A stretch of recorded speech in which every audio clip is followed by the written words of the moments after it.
Sa Zamboanga pa rin, 3 mula sa panig ng gobyerno ang patay sa bakbakan kanina. Nakatutok pa rin doon live si Ian Cruz. Ian! Yes, Mel, bantay sarado nga ng tropa ng pamahalaan ang lugar kung saan nga magtatatlong linggo na ang bakbakan. Samantala nananatili daw sa loob ang commander ng MNLF na si Ustad Sabir Malik kasama ang mga kasamahan niyang unti-unti nang nalalagas.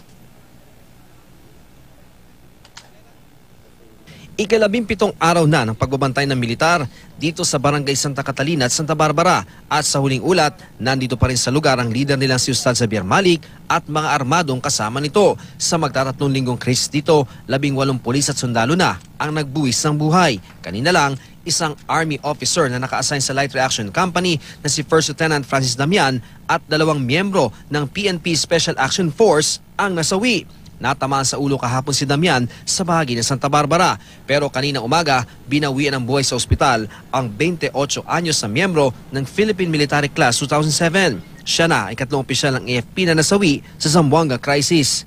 Ang ilang mga sugatan na nasa ospital nagpasabi na raw na babalik dito sa frontline paggaling, tulad ni First Lieutenant Carl Liwanag na tinamaan sa kaliwang hita. 2007 West Point graduate si Liwanag ng 2nd Light Reaction Company ng Army. Nalulungkot po kami, pero gusto po namin tapusin talaga yung laban. Kanina, dinalaw ni AFP Chief of Staff General Emmanuel Bautista, Defense Secretary Volter Gazmin at Interior Secretary Marojas ang may 17 sugatang sundalo sa ospital. Ayon sa AFP, patuloy na binabalandra ng grupo ni Malik ang mga hawak na bihag, kaya ingat na ingat ang mga sundalo sa operasyon. Sabi ng sumukong MNLF kanina, buhay pa si Malik at nakausapan niya kahapon. Sana yung mga kayo nandyan sa labas, mag-isip-isip kayo muna, huwag kayo padalos-dalos na tingnan ninyo ang nangyari sa amin. Parang nahirapan sa hindi totoo sinasabi.